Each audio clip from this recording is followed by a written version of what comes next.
নারকেল গাছের রস থেকে তৈরি এই ঘন তরল চিনির বিকল্প, যা খেতে পারবেন ডায়াবেটিসের রোগীরাও। নারকেল গাছের ফুলের কুড়ি থেকে রস সংগ্রহের মাধ্যমে তৈরি হয় এই কোকোনাট সুগার, যা দেখতে অনেকটা বাংলাদেশের আখ বা খেজুরের গুড়ের মতো। নারকেলের জন্য বিখ্যাত থাইল্যান্ড কোনো কিছুতেই যেন বাদ দিতে চায় না নারকেলের ব্যবহার।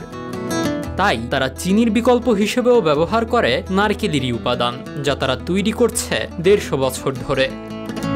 এই কোকোনাট সুগার তৈরির জন্য তারা প্রতিটি গাছ থেকে দিনে 1 থেকে 2 বার করে রস সংগ্রহ করে। সংগ্রহ করা রস প্রথমে ছাঁকনি দিয়ে ফিল্টার করা হয়, এরপর বড় প্যানে ঢেলে ধীরে ধীরে গরম করা হয়।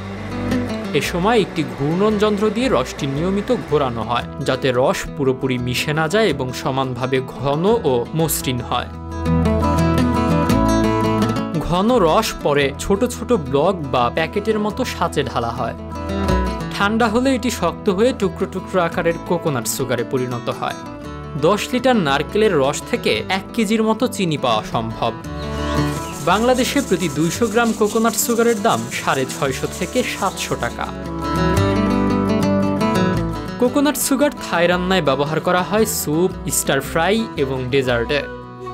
শুকনো অবস্থায় এটি কয়েক মাস পর্যন্ত ভালো থাকে। রিফাইন্ড সুগারের মতো শরীরের জন্য ক্ষতিকর গ্লাইসেমিক নেই কোকোনাট সুগারে। এছাড়া রয়েছে পুষ্টিকর বিভিন্ন উপাদান। পুষ্টিবিদরা বলছেন নারকেলের চিনিতে আছে সোলুবল ফাইবার ইনসুলিন, ফলে এর প্রভাবে নিয়ন্ত্রণে থাকে ব্লাড সুগার।